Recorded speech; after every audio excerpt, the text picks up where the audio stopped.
વિદ્યાર્થી મિત્રો, આજે આપણે આખર સ્ટોકનો હવાલો સોલ્વ કરશું। આખર સ્ટોક 1,65,000 જેના 50% માલની બજાર કિંમત 10% વધુ જ્યારે બાકીના માલની બજાર કિંમત 10% ઓછી છે। હવે આપણે લખશું આખર સ્ટોક 1,65,000, 50% માલની બજાર કિંમત 10% વધુ છે તો 1,65,000 ના 50% કરશું એટલે 82,500 મળશે। એને કહી દેવાનું પડતર કિંમત।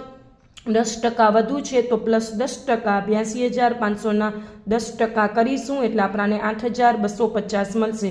તો 82,500 માં આપણે 8,250 ઉમેરીશું એટલે બજાર કિંમત મળી જાય 90,750।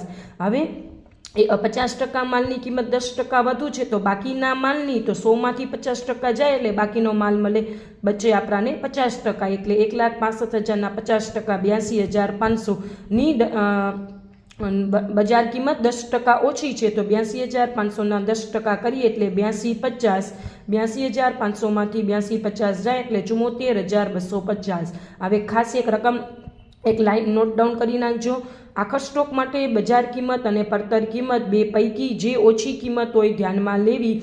તો પહેલા પોઈન્ટમાં આપણને બજાર કિંમત અને પડતર કિંમતમાંથી 82,500 ઓછા છે અને બીજા પોઈન્ટમાં આપણને બજાર કિંમત 74,250 એ બેમાંથી ઓછા છે। એટલે આપણો આખર સ્ટોક થઈ જશે 1,56,750।